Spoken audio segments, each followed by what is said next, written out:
سوال کیا گیا ہے کہ میں ظہر کی نماز پڑھتا ہوں اور اس کے بعد مجھے سفر کرنا ہوتا ہے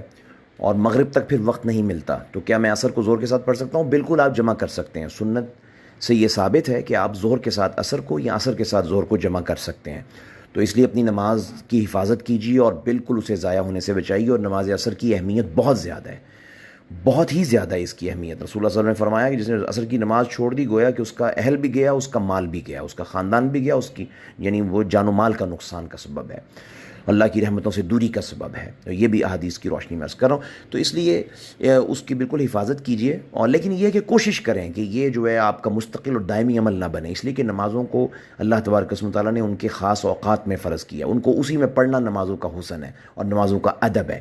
تو اگرچہ مسافر کے لیے اور غیر مسافر کے لیے بھی جمع کرنے کی رخصت موجود ہے، لیکن اس کو دائمی عمل نہیں بنانا چاہیے ہمیں۔ اور اس طرح سے پھر یہ بھی ہوتا ہے کہ گویا کہ جو انفرادی نماز ہے اور بغیر جماعت کے نماز ہے، اس کی انسان کو عادت پڑ جاتی ہے اور وہ بڑے اجر سے محروم رہنا شروع ہو جاتا ہے، کیونکہ ظاہر ہے کہ ظہر کی نماز تو آپ باجماعت پڑھیں گے، اور اس کے بعد عصر کی نماز آپ نے جب جمع کرنی ہے تو وہ آپ اکیلے ہی پڑھیں گے، اپنی جمع کریں گے اس کو، یعنی اکیلے پڑھ کے اس کو آپ ظہر کے ساتھ ملا لیں گے۔ تو اس صورت میں گویا کہ وہ انفرادی ہو جائے گی، باجماعت نماز کی جو